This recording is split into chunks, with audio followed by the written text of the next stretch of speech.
Satellites never really made love.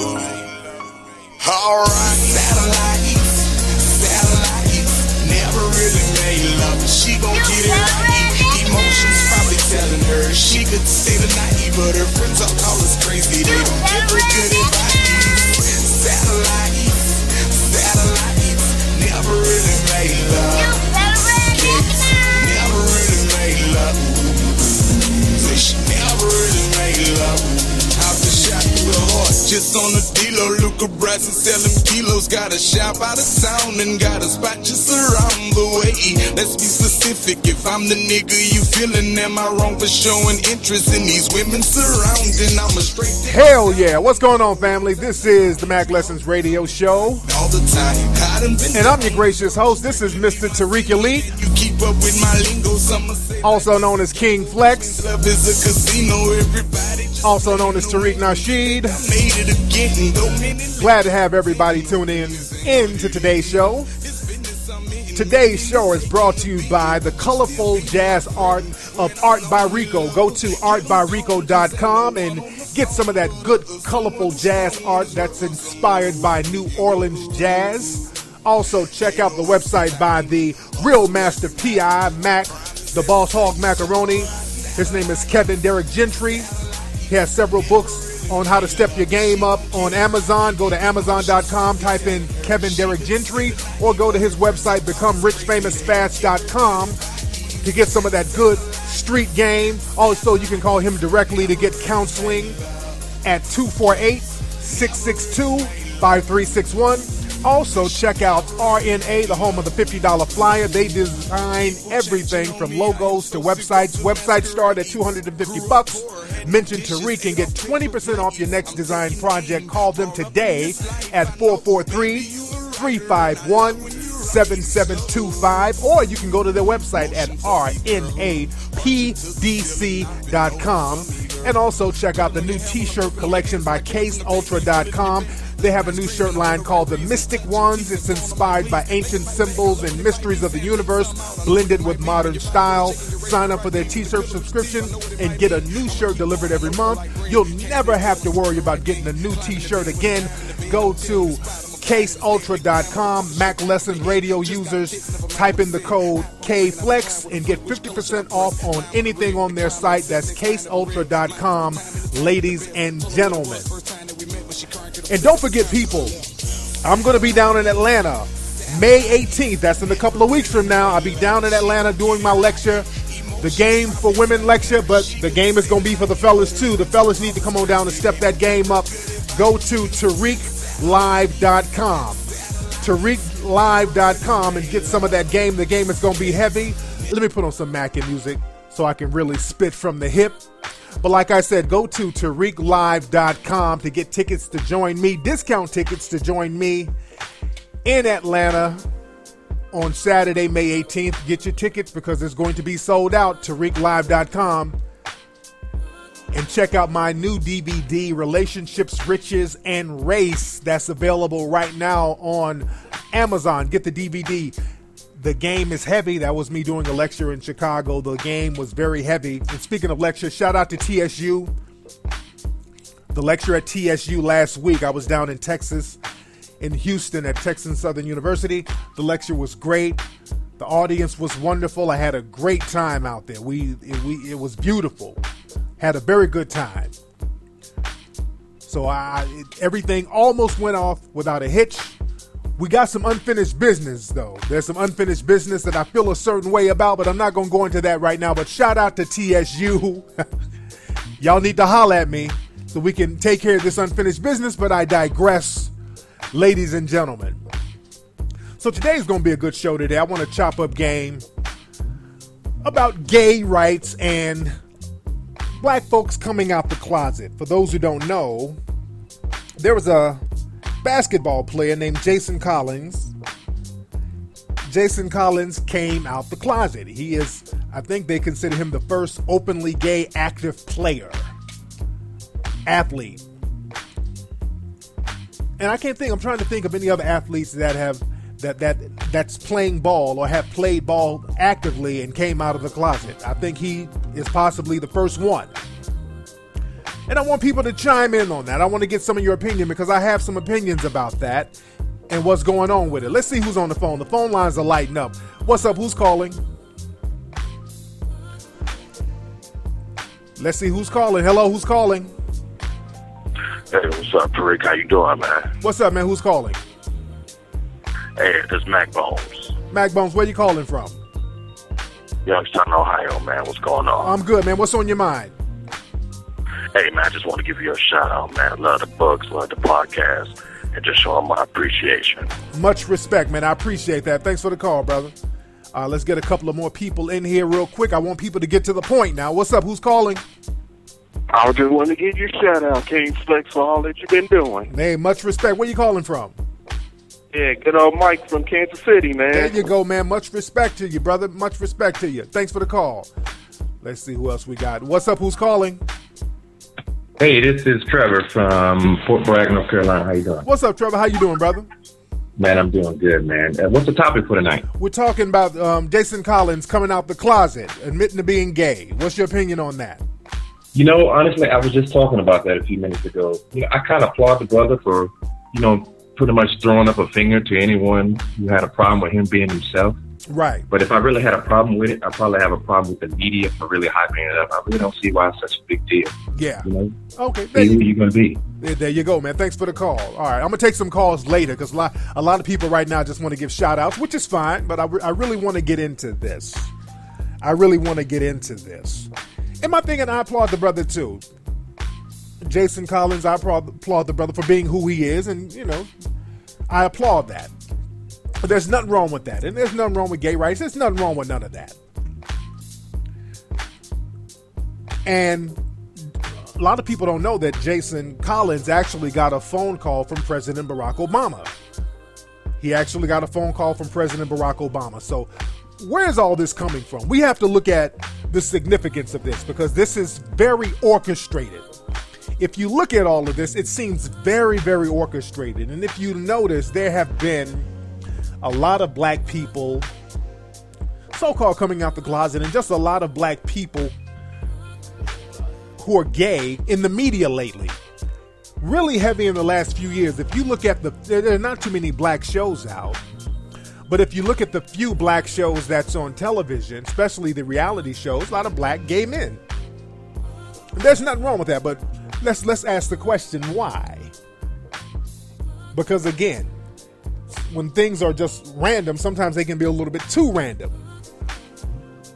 And it seems very orchestrated, like there's some kind of agenda being pushed. And I'm not saying good or bad. Whatever your lifestyle is, I'll pop my collar to you. I have no problem with gay folks. I'll pop my collar to you. But let's look at why certain things are orchestrated. We got to just look at the political aspect of it. See, you have to understand right now, they're trying to get a gay marriage bill passed. The Supreme Court is looking into the gay marriage thing, the same-sex marriage. So they're really trying to get this gay marriage thing passed. So let's look at the real deal of why we're seeing all this stuff. And the thing is, trying to get the gay marriage bill passed, that's going to be very revolutionary. And what people do, what groups try to do when they try to get a bill passed or a law passed or some kind of rights for their organization, people generally try to latch on or attach themselves or make a correlation with their group and the civil rights movement. Have you noticed that? Whenever people want to get something popping, they try to correlate themselves with the civil rights movement. That the whole, the Occupy Wall Street people, they tried to do that. They're out there singing "We Shall Overcome" and all that. Now, all of them could eat a dick, as far as I'm concerned. I wasn't going for that. But people try to correlate themselves and latch themselves onto the civil rights movement and use that struggle as their struggle, or to compare to their struggle.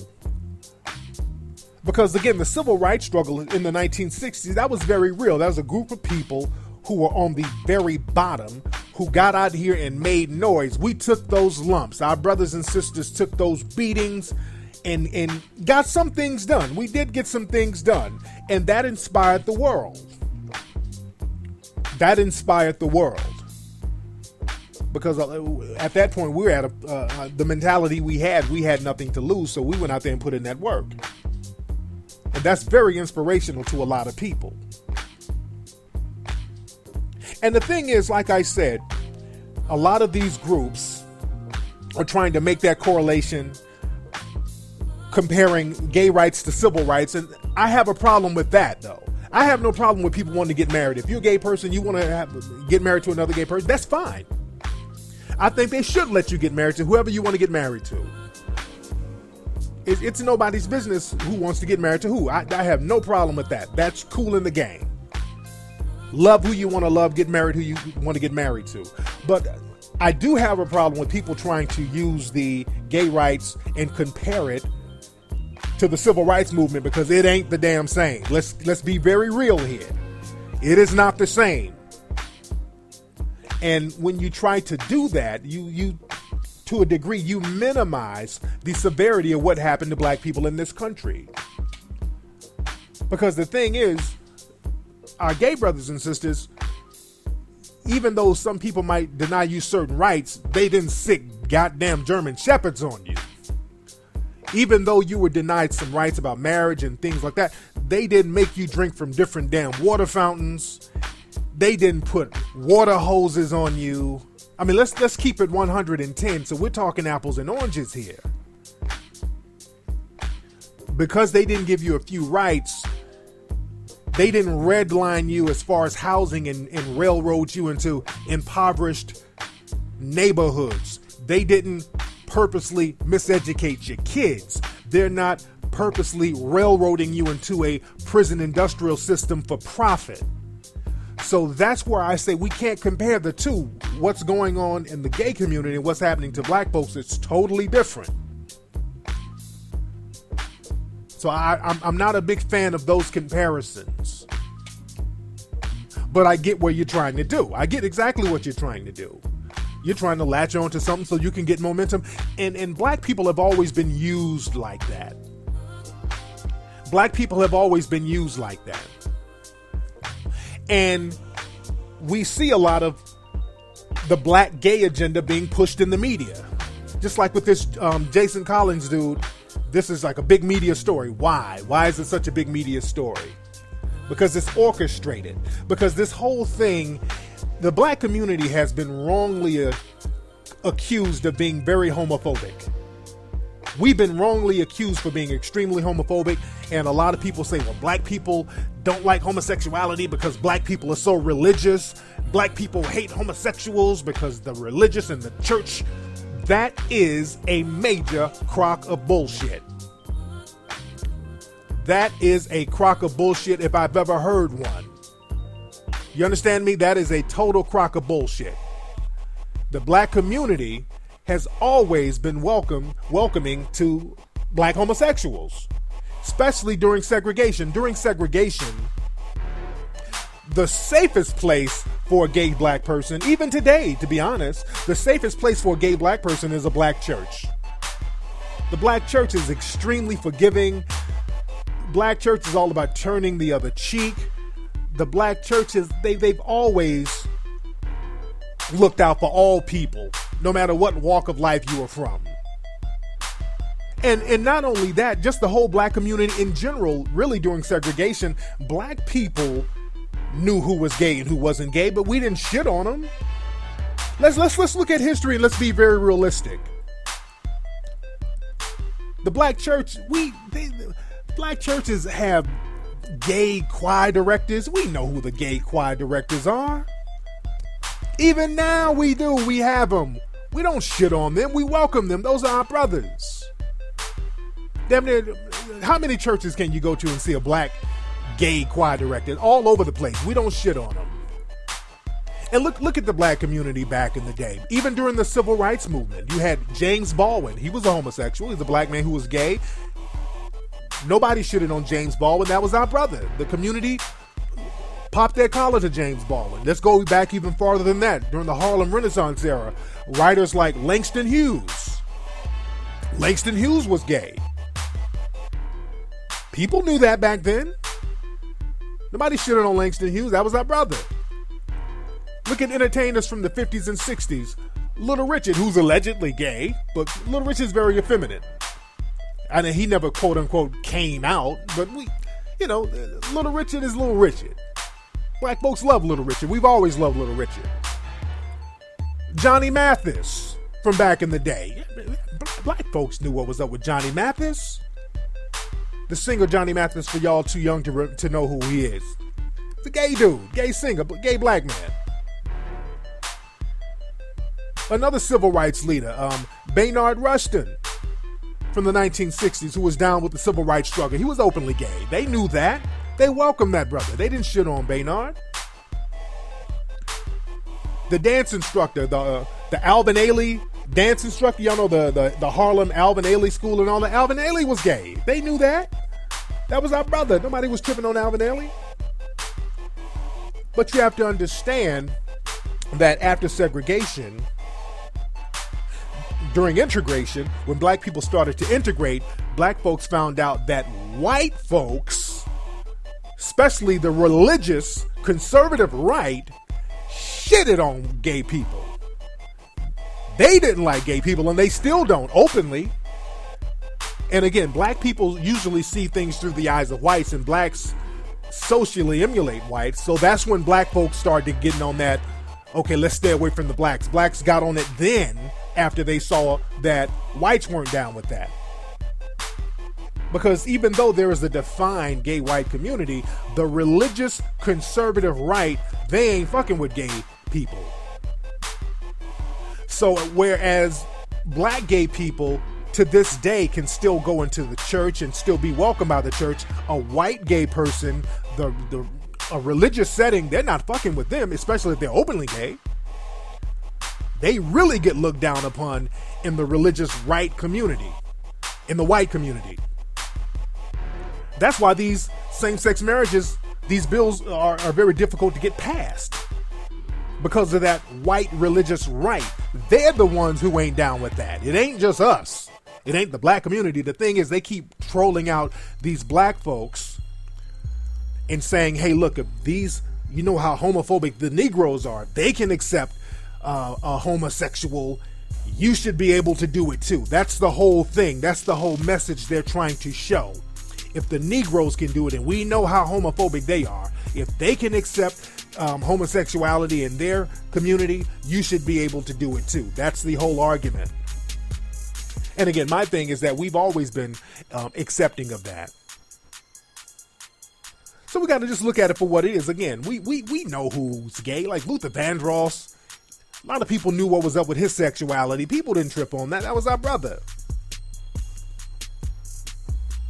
But the thing is, in the last few years, they're really showing a lot of gay black men coming out the closet, and they're rewarding a lot of these brothers for coming out the closet. Again, you come out the closet, and especially if you flame and you get on TV, you get a TV show just like that. Look at Frank Ocean. When Frank Ocean came out of the closet, his record sales really start popping, and they rewarded him with those Grammys. Frank Ocean, and many people have said this, Frank Ocean got those Grammys because he came out. I mean, his album was cool, but I mean, come on. Frank Ocean really got them Grammys because that was his reward for being a black man coming on out that closet. Now, some people might say, well, because I've heard some black females saying that they're WNBA players who the women come out the closet. How come there's no big fanfare? Because people just naturally assume that female basketball players are all studs. So that's not no news. That's just a natural assumption. So that's not really revolutionary in the minds of society. But the thing is, black people have to stop being politically silly. Because again, we got to understand when we're being used. And again, I have no problem with anybody coming out. That's not the problem I have. The problem I have is the politics behind it, and black folks not utilizing the politics behind it. Because now, what they're going to do, mark my words, there's going to be a rapper come out pretty soon. They're going to promote a rapper who's full out gay. That's coming pretty soon. Frank Ocean is the closest thing to a gay rapper coming out. That's the closest thing because his music is hip-hop influenced. He's an R&B singer, but his music is hip-hop influenced. But the gay rapper is coming soon, and they're going to put a lot of money behind the openly gay rapper. They're going to promote him, put a lot of money behind him. They're starting to make that correlation now. Do y'all see, if y'all look at TV at night, they got this dude named Sean T. They got this hip-hop abs commercial. I know y'all seen this commercial. It comes on usually late at night, but it comes on all during the day. And it's got this dude, this little light-skinned dude. He's like, yo, I'm Sean T, and I can help you get your abs together. And all you got to do is tilt, tuck, and tighten. He's doing these real moist moves.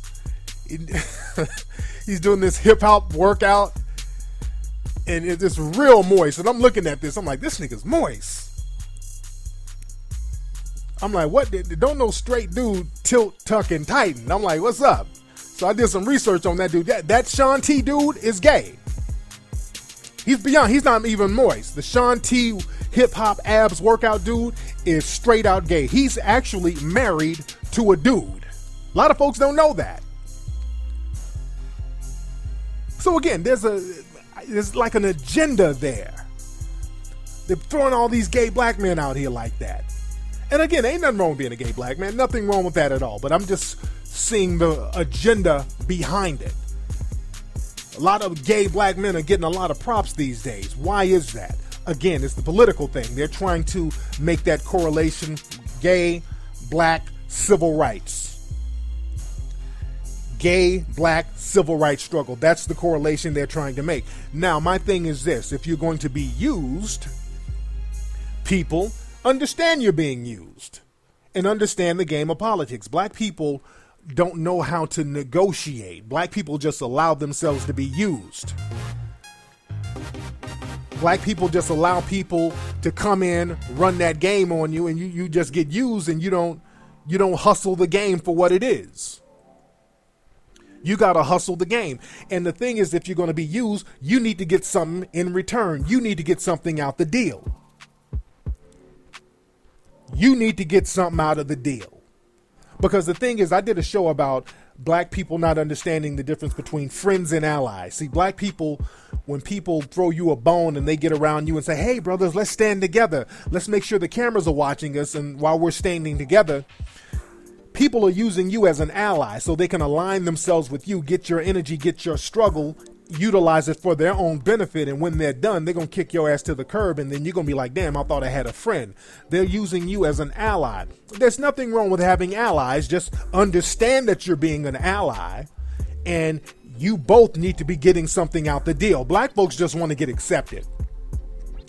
Any other group come around black folks, holding hands with them, putting their arms around them. Black folks are just so happy to get a hug from white folks.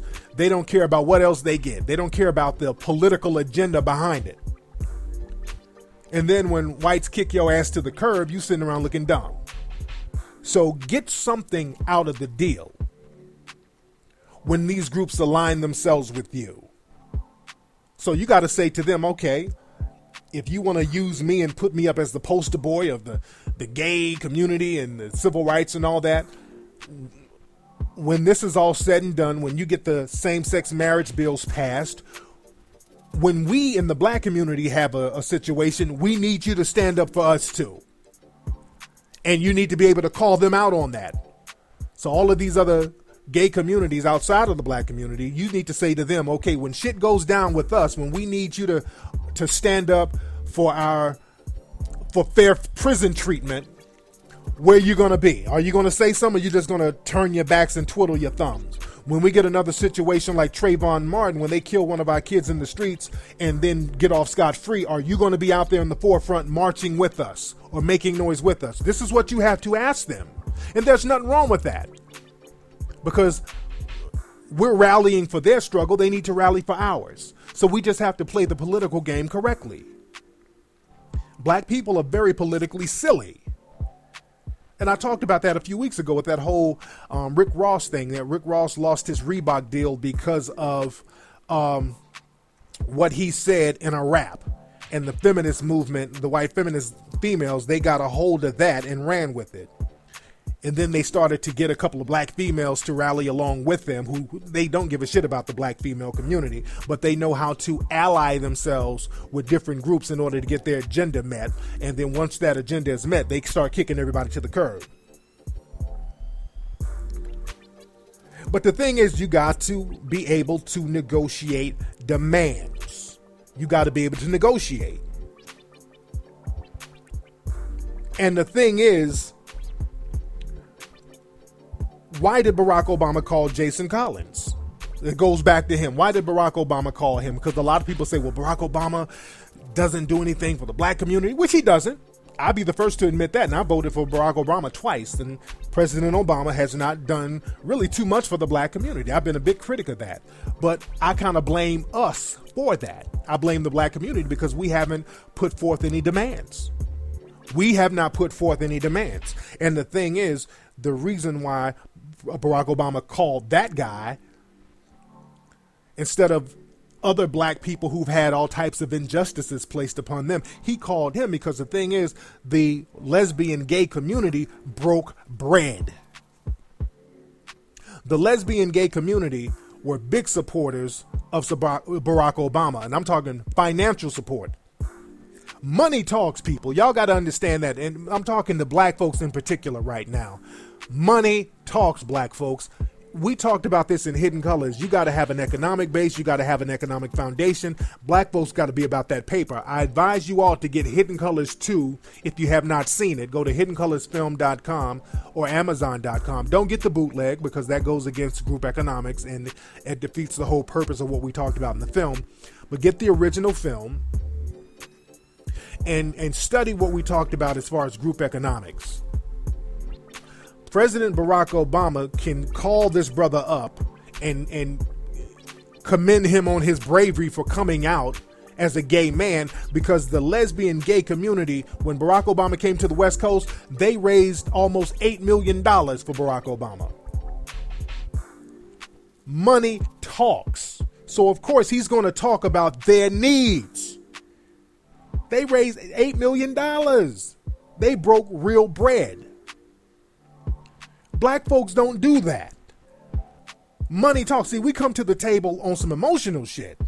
We got to stop being politically silly. We come to the table like, since we all black, you need to do this for us. We come to it with emotions. Money talks, and we got the money. We just choose to spend it with everybody damn else instead of circulating it around each other.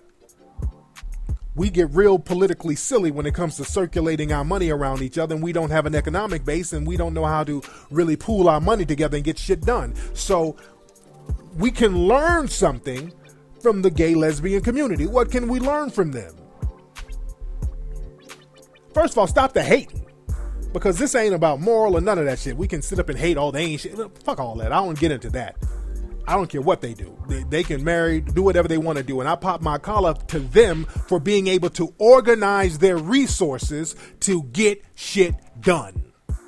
That's very commendable. And black folks need to learn from that, how people can pool their resources together and make shit happen, because money talks. We should have been doing shit like that. That's why none of our needs are getting met. They are organized. Other groups of people are very organized, and that's been our problem. We can't get organized to handle business. We got to be on that dumb nigga shit all the time. Fucking off the money, tricking it off, rims, shoes, just nigga shit, and not pooling it and saying, hey, look, we're going to get our money together and get this built. We're going to get our money together, put this politician in office so they can satisfy our agenda. We got to stop being politically silly, people, and be about the business. Let's see who's on the phone. What's up? Who's calling? What's up? This is Mike, man, from Alabama. What's up, Mike? What's on your mind, player? Good. Yeah, man, I got a quick question, man. How do you keep that inner motivation after you reach certain goals and accomplishments? You get what I'm saying? Like, how do you keep that inner drive? You get what I'm saying? Oh yeah, you keep that inner drive by creating new projects to be motivated by. That's how you do it. Just like when I did Hidden Colors, when I did the first Hidden Colors, I was very driven and motivated by it. And once it was complete, I immediately did the movie The Eugenist right after that. So you just keep creating different goals and just don't rest on one. You got to keep it going, keep that momentum going. That's all you got to do. You feel me? I got that. I got you. Appreciate it, man. Thanks, player. Yes, indeed. Let me get a couple of more calls before we get out of here. What's up? Who's calling? Tariq, it's Leo out of Chicago, man. What's up, Leo? What's on your mind, player? Not much, man. I just saw this little topic, man, and I think that your boy Collins bought him a couple of free seasons after the NBA, man. They're coming out as gay, dog. You think so? In all honesty, I think he did that to get a free ride. I think he was at the end of his career. He was like the worst center on the worst team in the league. And he was like, man, I'm 34. Before I go out, I'm just go ahead and say I'm gay and see if a team signs me for like 2 years. That's a good PR move for him. Yeah, yes, indeed. And for the team. Oh, he's going to get rewarded. He's definitely going to get rewarded. If the president has called this guy to pop his collar to him, he's a hot commodity right now, so he's definitely going to get rewarded for coming out. But thanks for the call, player. All right, y'all, that's been today's episode of the Mack Lessons Radio Show, but I really want you guys to think about what I talked about today. Real interesting stuff to think about. And shout out to all my gay, lesbian brothers and sisters out there. Shout out to you. Keep doing your thing. Shout out to the black, gay, and lesbian brothers and sisters out there. Understand. Don't let people use you. Understand that. Don't let people use you. Be about your business. And then you can sing when shit is done. Shine bright like a diamond. When shit is done, then you can celebrate. Like this. You dig? Shine bright like a diamond. Be about your business. Pool your money together. You feel me? Fine light in the beautiful state. I chose to be happy. Then you can celebrate when business is handled. You and I. Because money talks, ladies and gentlemen, and bullshit walks. You're a shooting star, I see. A vision of ecstasy. Because, see, the white ones, they get out there and they handle their business before they celebrate. Anyway, y'all, hit me up at TariqLive.com. Don't forget to join me in Atlanta, May 18th, TariqLive.com. Ladies and gentlemen, TariqLive.com. Get your tickets right now. I'm a holla.